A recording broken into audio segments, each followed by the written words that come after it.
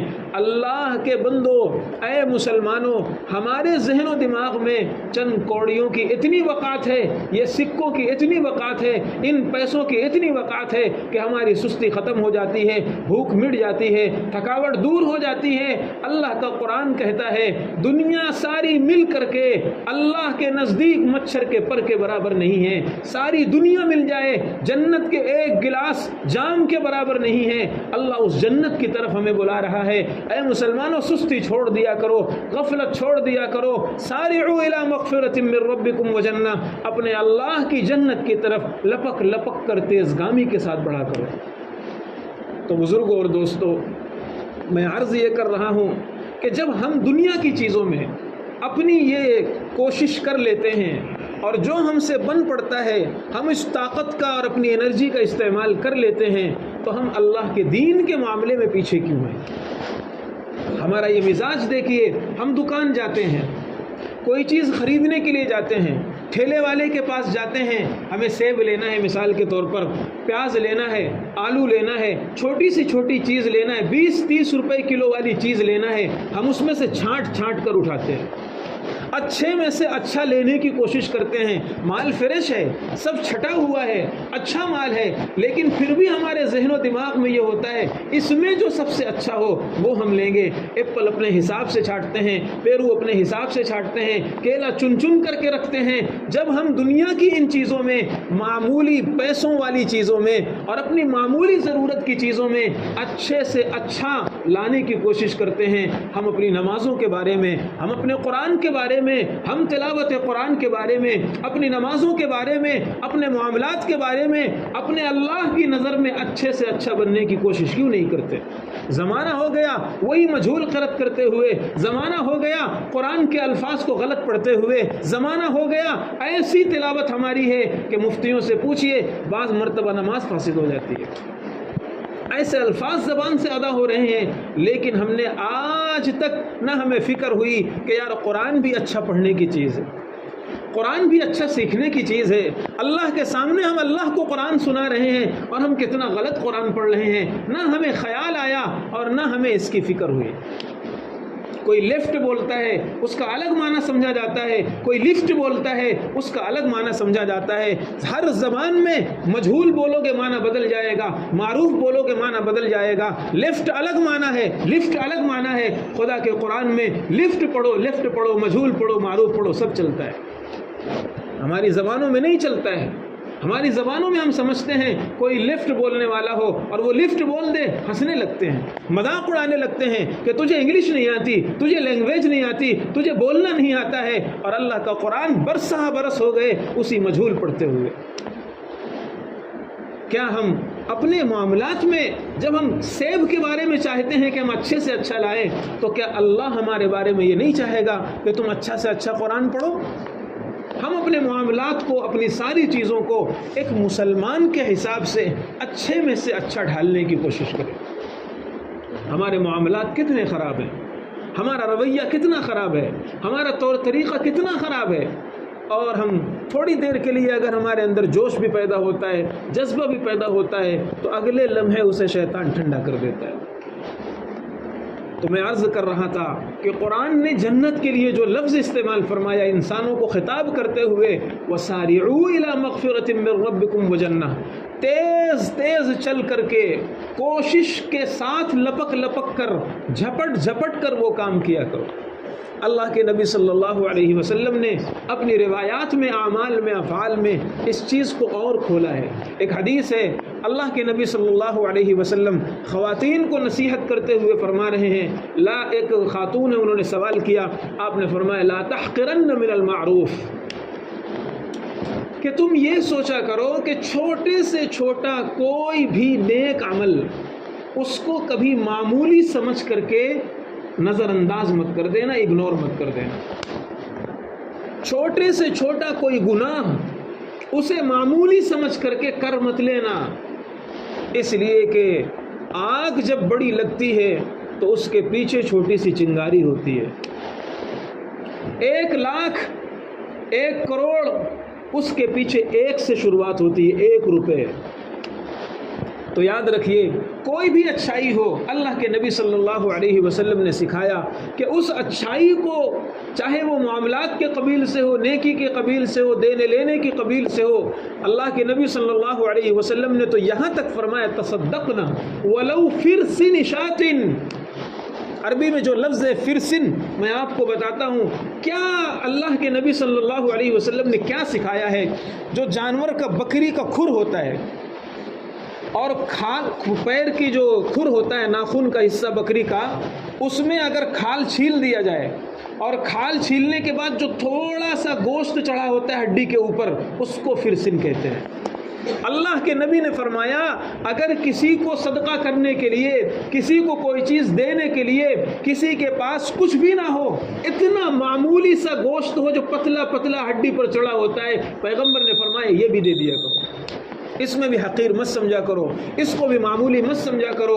اور اللہ کے نبی صلی اللہ علیہ وسلم نے اپنے صحابہ کو یہ چیز سکھائی ہے، صحابہ کو یہ چیز سکھائی ہے۔ چھوٹی سے چھوٹی چیز ہو، ہم آج اور ہم اپنے جس ماحول میں جی رہے ہیں، ہم اگر چاہیں تو بہت سی نیکیاں کما سکتے ہیں، بہت سی چیزیں چھوٹی چھوٹی کر سکتے ہیں، لیکن نہ ہمارا ذہن اس طرف جاتا ہے اور نہ ہم وہ کرنا چاہتے ہیں، ہمارا ذہن بھی اس طرف نہیں جاتا۔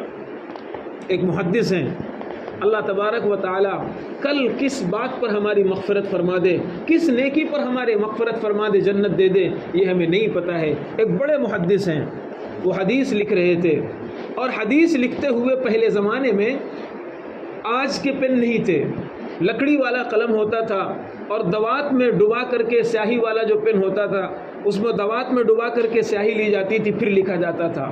تو وہ محدث جب حدیث لکھ رہے تھے، تو جب انہوں نے قلم کو ڈبایا اور قلم کو سیاہی میں ڈبو کر کے جب اٹھایا، تو جیسے ہی اٹھایا اسی حالت میں ایک مکھی اڑتے ہوئے آ کر کے اس سیاہی پر بیٹھ گئی۔ وہ مکھی پیاسی تھی، اس نے سیاہی کو چوسنا شروع کیا، اس نے سیاہی کو پینا شروع کیا۔ ان محدث کے دل میں خیال آیا کہ یہ جو مکھی ہے جو آج یہ روشنائی پی رہی ہے، یہ سیاہی پی رہی ہے، پانی اس کو پینے کے لیے نہیں ملا ہے جبھی یہ سیاہی پی رہی ہے۔ انہوں نے تھوڑی دیر کے لیے ہاتھ کو روک دیا، انہوں نے تھوڑی دیر کے لیے قلم کی حرکت کو روک دیا، ہاتھ کی حرکت کو روک دیا، اور تھوڑی دیر رکے رہے۔ وہ مکھی پوری سیاہی چاٹ گئی، پوری سیاہی پی گئی اور پھر اڑ گئی۔ ان کا کام ہوا، انہوں نے حدیث لکھنا پھر شروع کر دیا۔ زمانہ گزر گیا، انتقال ہو گیا۔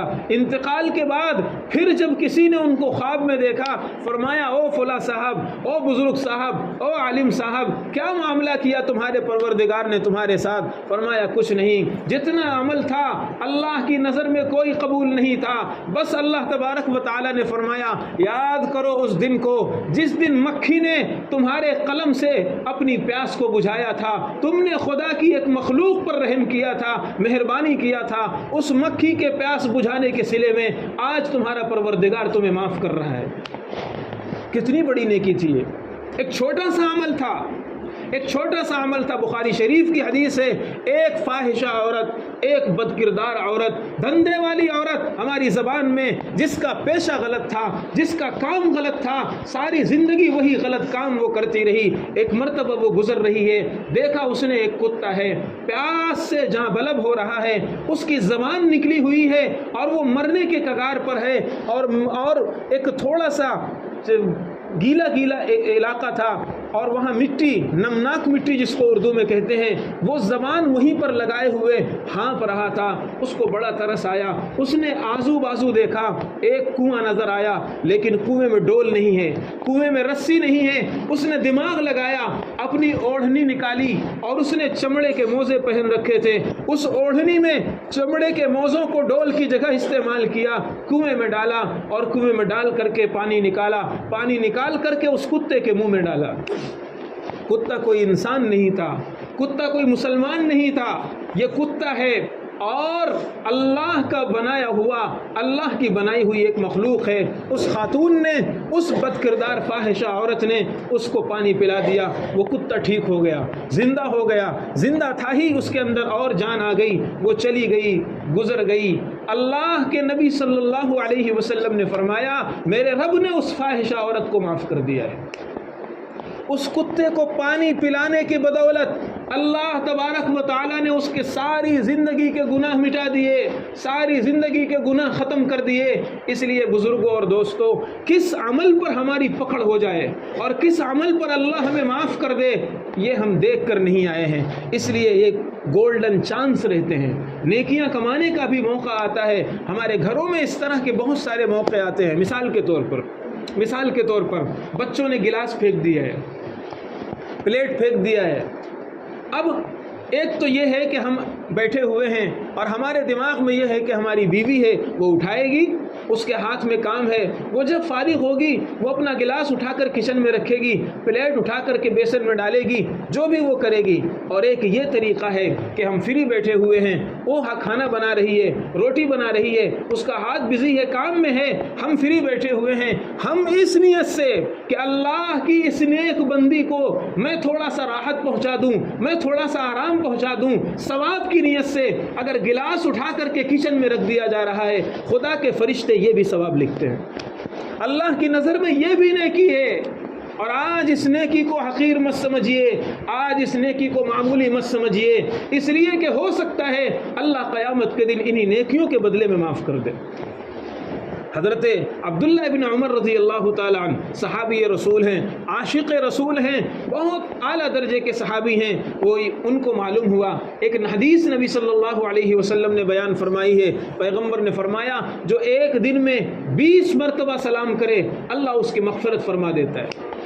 ایک دن میں 20 مرتبہ سلام کرے لوگوں سے، اللہ اس کو معاف کر دیتا ہے۔ عبداللہ ابن عمر رضی اللہ تعالیٰ عنہ اپنے شاگرد کو لیتے ہیں اور شاگرد کو لے کر کے مارکیٹ جاتے ہیں، مارکیٹ گھوم کر کے واپس چلے آتے ہیں۔ شاگرد نے پوچھا استاد محترم آپ کو مرچی نہیں لینا، آپ کو سبزی نہیں لینا، آپ کو اناج نہیں لینا، آپ کو غلہ نہیں لینا، آپ کو فروٹ نہیں لینا، مارکیٹ جانے کی ضرورت کیا ہے؟ کیوں مارکیٹ آپ جا رہے ہیں؟ انہوں نے اپنے شاگرد کو سمجھایا ٹھیک ہے مجھے سبزیوں کی ضرورت نہیں، ٹھیک ہے مجھے اناج کی ضرورت نہیں، لیکن مجھے اللہ کی مغفرت کی ضرورت ہے۔ میرے نبی نے فرمایا ہے 20 مرتبہ جو سلام کرے 24 گھنٹے میں، ایک دن میں اللہ اسے معاف کر دیتا ہے۔ میں مارکیٹ اس لیے جاتا ہوں کہ وہاں زیادہ لوگ ملتے ہیں اور زیادہ لوگ ملتے ہیں تو میں زیادہ سلام کرتا ہوں، میرا 20 سلام کا کوٹا پورا ہو جاتا ہے، اس لیے میں مارکیٹ جاتا ہوں۔ ایک صحابی ہیں حضرت ابو ہریرہ اور دوسرے صحابہ ہیں اور ان کا چھوٹے چھوٹے قدم رکھ کر کے وہ مسجد تشریف لا رہے ہیں، ایک دم چھوٹے چھوٹے قدم جیسے بچے چلتے ہیں ایسے چل چل کر کے وہ مسجد آ رہے ہیں۔ کسی نے پوچھا کہ ابو ہریرہ کیسے چل رہے ہو؟ انہوں نے کہا میں نے محمد الرسول اللہ سے، کالی کملی والے سے ایک روایت سن رکھی ہے، پیغمبر نے فرمایا مسجد کی طرف تمہارا جو قدم اٹھتا ہے اللہ اس قدم کے بدلے میں ایک نیکی لکھتا ہے، ایک گناہ معاف کرتا ہے، ایک درجہ بلند کرتا ہے۔ ابو ہریرہ کو درجہ بلند کرنے کی چاہت ہے، ابو ہریرہ کو اللہ کی مغفرت کی چاہت ہے، ابو ہریرہ کو اللہ کے ثواب کی چاہت ہے، اس لیے جتنے زیادہ قدم بڑھیں گے اتنا زیادہ ثواب ہوگا، اتنا زیادہ درجے ملیں گے، اتنا زیادہ مغفرت ملے گی۔ یہ وہ دور تھا جس دور میں نیکیوں کی کرنسی چلتی تھی، نیکیوں کی کرنسی کی ویلو تھی۔ تو دیکھیے صحابہ کرام کو قدم چھوٹے چھوٹے رکھ رہے ہیں، سلام کرنے کے لیے مارکیٹ جا رہے ہیں۔ آج اگر اس مسجد سے اعلان کر دیا جائے جو صرف مارکیٹ گھوم کر کے آئے گا اسے $20 ملیں گے، شاید کوئی ہو جو ایسا، میں خود کروں گا ایسا۔ وجہ اس کی یہ ہے کہ ہمارے دل و دماغ میں کرنسیوں کی ویلو بیٹھ گئی ہے، چیزوں کی ویلو بیٹھ گئی ہے، ہمارے دل و دماغ میں پیسوں کی ویلو بیٹھ گئی ہے۔ اور اللہ کے نبی صلی اللہ علیہ وسلم نے جو اپنے صحابہ کو، جو مسلمانوں کے دلوں میں بٹھایا تھا جنت کی ویلو، سارعوا الی مغفرۃ من ربکم وجنہ، ہر دم تمہارے دل و دماغ میں یہ رہنا چاہیے ہم جنت کے مسافر ہیں، جنت کی طرف چل رہے ہیں، یہ مائنڈ میں رہنا چاہیے۔ ہم یہاں رہنے نہیں آئے ہیں، ہم ہمیشہ یہاں جینے نہیں آئے ہیں، ہمیں ایک دن مر کر کے جنت کی طرف ہمیں جانا ہے، لیکن اس کے لیے پروسیس ہے، اس کے لیے ساری چیزیں ہیں، ایسا نہیں ہے۔ اللہ تبارک و تعالیٰ نے خود قرآن میں فرمایا ہے کیا تم یہ سمجھتے ہو کہ یوں ہی جنت مل جائے گی؟ ام حسبتم ان تدخلوا الجنہ، کیا تم یہ سمجھ بیٹھے ہو یوں ہی تمہارا رب تمہیں جنت دے دے گا؟ ایسا نہیں ہے، اس کے رولز ہوتے ہیں، ضابطے ہوتے ہیں، تقاضے ہوتے ہیں۔ آپ یہ بتائیے، مثال کے طور پر اسٹیشن جانا ہے کسی کو، صرف 5 روپے کا ٹکٹ لگتا ہے۔ اگر کسی کا گھر اتنا نزدیک ہے، یہاں سے بس پر اگر جائے گا 5 روپے کا ٹکٹ لگے گا۔ 5 روپے کی آج کل کیا ویلو ہے آپ کو میں بتاتا ہوں۔ میرے استاد ہیں دارالعلوم دیوبند کے، نام نہیں لوں گا، وہ ایک مرتبہ جا رہے تھے، انہوں نے جیب سے، ایک فقیر بیٹھا ہوا تھا، جیب سے اس کو 5 روپے نکال کر کے دے دیا۔ چھٹا 5 روپے ہوگا ان کے پاس، 5 روپے نکال کر کے دے دیا۔ اس فقیر نے 5 روپے واپس کر دیا۔ یعنی آج یہ دور ہے، جس ایک زمانہ تھا 5 روپے میں بھینس ملا کرتی تھی، 5 روپے میں کیا ملا کرتا تھا، اور آج کا زمانہ یہ ہے فقیر نے 5 روپے واپس کر دیجئے، لیجئے مولانا 5 روپے نہیں چاہیے۔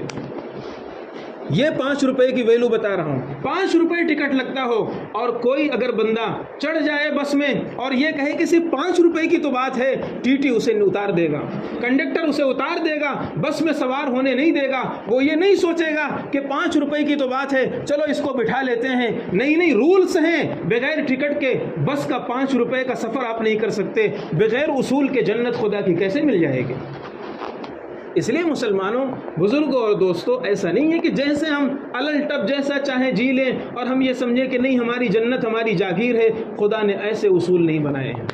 اللہ نے قرآن میں فرما دیا ہے، سارعوا الی مغفرۃ من ربکم وجنہ، چھوٹی چھوٹی نیکیاں دیکھا کرو، موقع تلاش کیا کرو۔ مثال کے طور پر بہت سارے موقع ایسے آتے ہیں، بہت سارے موقع ایسے آتے ہیں۔ اللہ کے نبی صلی اللہ علیہ وسلم کے بارے میں حضرت عائشہ رضی اللہ تعالی عنہا سے پوچھا گیا، حضرت کیسے گھر میں رہتے تھے؟ گھر میں حضرت عائشہ سے پوچھا گیا کیسے رہتے تھے؟ کان فی محنت اہل بیتہ، اپنے گھر والوں کے کام میں بزی رہتے تھے۔ یہ حدیث ہے نبی پاک صلی اللہ علیہ وسلم کے بارے میں۔ اللہ کے نبی اپنا کپڑا خود سل لیا کرتے تھے، اللہ کے نبی اپنا بستر خود بچھا لیا کرتے تھے، اللہ کے نبی اپنا کام خود کر لیا کرتے تھے۔ یہ حضرت عائشہ رضی اللہ تعالی عنہا فرما رہی ہیں اس بندے کے بارے میں جس کی ایک ساتھ 9 بیویاں ہیں، ایک ساتھ 9 بیویاں، اور آج کے جھمیلے نہیں ہوتے تھے، آج کے بڑے بڑے کام نہیں ہوتے تھے، چھوٹی موٹی سادہ زندگی تھی۔ اس کے باوجود نبی اپنے جوتے کا فیتہ خود سلتے تھے، اپنا تسمہ خود لگاتے تھے، اپنے کپڑے کی پھٹن خود سلتے تھے۔ چلیے ٹھیک ہے، ہمارا ماحول یہ ہے، گھر میں خواتین کام کرتی ہیں، کیا ہم اپنے جس بستر پر ہم سو رہے ہیں کیا اس کی چادر کو ہم فولڈ نہیں کر سکتے؟ جس گلاس میں ہم پانی پی رہے ہیں کیا اسے اٹھا کر دسترخوان پہ نہیں رکھ سکتے؟ جس برتن میں ہم کھا رہے ہیں کیا ہاتھ دھلنے جائیں گے اس برتن کو ہم نہیں دھل سکتے؟ ثواب کی نیت کے ساتھ اگر ہم یہ کام کریں گے، اللہ تبارک و تعالیٰ ان کو بھی نیکیاں لکھے گا، اس عمل کو بھی ثواب لکھا جائے گا۔ اس لیے ثواب کے جو چانسز ہیں، موقع ہیں، ہمیں انہیں نہیں گنوانا چاہیے، اور برائی کے جو موقع ہیں ہمیں اپنے آپ کو ان سے بچانا چاہیے۔ وآخر دعوانا الحمد للہ رب العالمین۔